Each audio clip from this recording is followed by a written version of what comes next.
Hey folks, this is IOE Thermal. We're back with some more World of Tanks.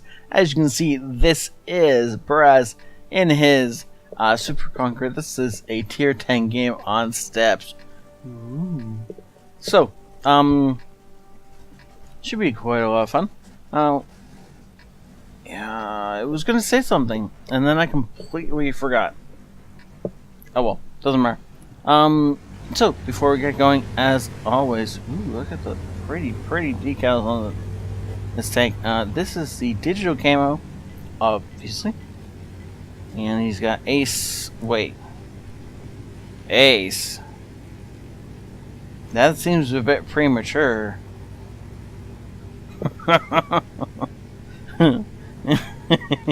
He told me that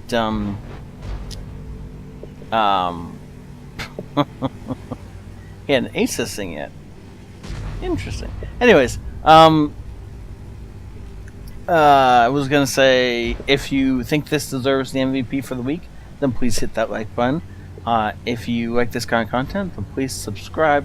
And in all things, thank the Patrons, for they are amazing. And oh, that 140's in the open. Nice shot. I think he was aiming for the drive wheel there. He was trying to track him in place so he could get another shot off, or friendlies could, but unfortunately did not impact the drive wheel. Did hit the lower glacis though, and so it's still damaged, and damage is always good. Now the Super Conqueror is very strong if he's hulled down. Same with the Conqueror, actually, as we already know from earlier in the week, or just a few days ago, depending on when this comes out. I don't exactly know off the top of my head when this comes out, but anyways, and if you're like, what do you mean you don't know? Aren't you recording this just before it comes out? No, I'm recording this about a week before it comes out, so that no matter what happens, you guys have at least a week's worth of content. Ooh, nice shot into the T-57 Heavy there. I thought he would actually go for the object, seeing as the object was obviously going to pounce out of cover. But I think he just wanted a shot before he fell back, and so he shot the first available target, that being the T-57 Heavy. Now, if these guys can focus some fire, these guys can actually take out one of the weaker targets, like the one of the medium tanks, fairly quickly. That Moss is not going to go down in the same way, though. I notice he doesn't carry any AG shells. It's very interesting. I wonder why that is. So the gold is obviously for the Moss. He's going to have a hard time penning that with standard rounds. Everyone else here he can pen with standard rounds, the T-57 Heavy included. But he wants the little bit of gold. Understandable. Anytime an autoloader starts charging you, gold is your friend. And anytime a mouse starts charging you, gold is your friend. Everything else here is perfectly acceptable not to use gold on. But he is trying to just take out this mouse as fast as possible. Now the mistake the enemy is making here is that they've pushed up, but they didn't continue the push. They either should have stayed back and let their mediums do work, or pushed up all the way. And by stalling their push in the middle, all they're doing is making themselves sitting targets. And apparently their version 8, or sorry, 268 version 4 is way at the back of the map for some unknown reason. That shot goes in the drive wheel, and we take the tracks out. Now he's still got the gold loaded. He doesn't need the gold at this point in time. Should unload it and load in some standard ammo, because of the fact that, well, just standard ammo will work perfectly fine for all these targets he's shooting at right now. Can't shoot at the turret of the Super Conqueror because, again, the turret of the Super Conqueror is so incredibly strong that it's just not worth shooting at unless you're shooting really, like, angle. If you're angled really well straight down into the top of its turret, it's not so bad because of the fact that it's just flat, right? And so if you're looking at something like this, then this is all great to shoot at. It's a really big target and it doesn't move all that much. But if you're looking at it from this kind of direction, then you're just not going to pen any of that unless you can maybe hit its cupolas. And even then, you got to be a little bit above it or center perfectly in order to not just ricochet off into the sky on that one. And as Jagdpanther doesn't seem to realize we're here, so we're just going to pop up in on this ridgeline and sit here and just start farming damage off this poor guy who, I don't know what he's thinking, but I don't think whatever he's thinking is the right thing to be thinking, right?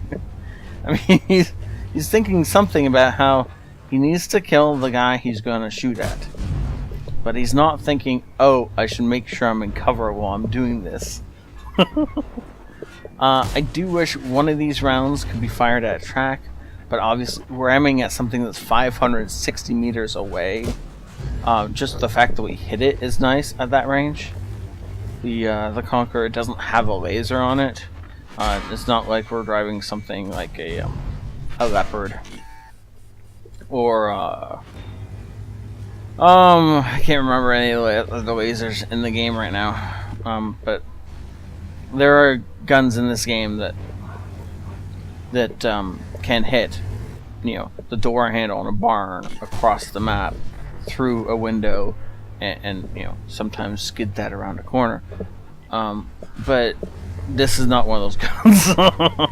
So if you're hitting these shots across the map like this, just be thankful you can see the target you're hitting, because this is more of a brawling tank. Its gun is therefore designed more to be brawling-ish. It's probably a medium-range fighter, to be honest. But all that said and done, we're looking for the TVP was last spotted here with something else. That's likely to be the 268 version 4, and they're quite possibly still back there. Actually, somebody just pinged the map because they got shot by the WZ. No, never mind. I don't know. Oh, wow, that blind shot though.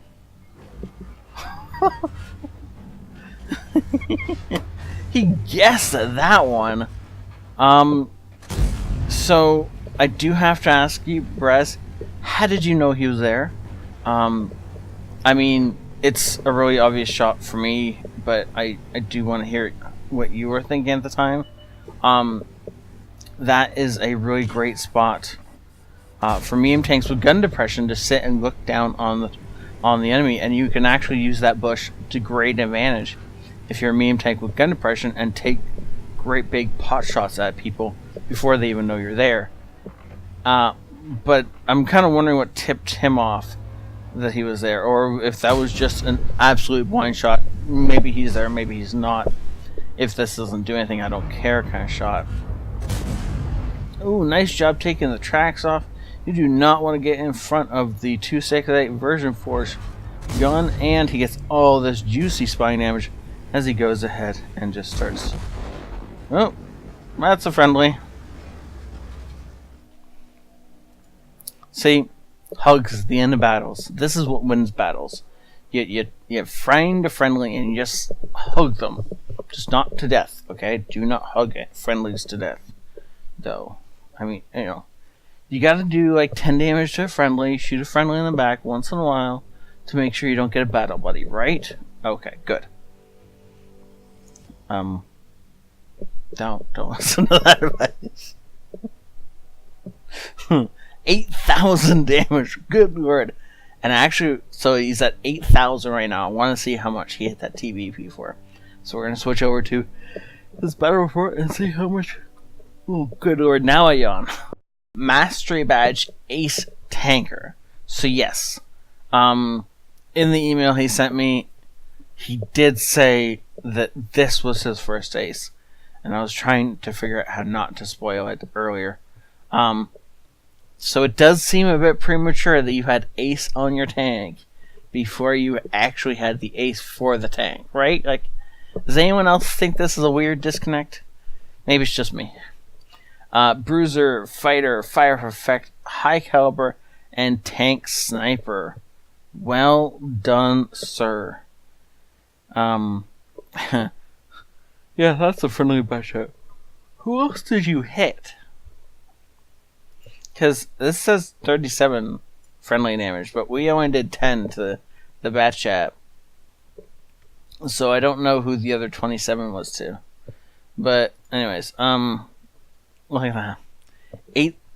Wait, that means you did like what 40-ish damage to that TVP. He was on less than 50 health, and you sniped him in a bush. Good job. So that TVP wasn't actually like dominating his game. Actually, it was the object that we took out early that was actually winning that for his team up until bad things happened. And the Jagdpanther, who was, just staring into space as we murdered him from behind.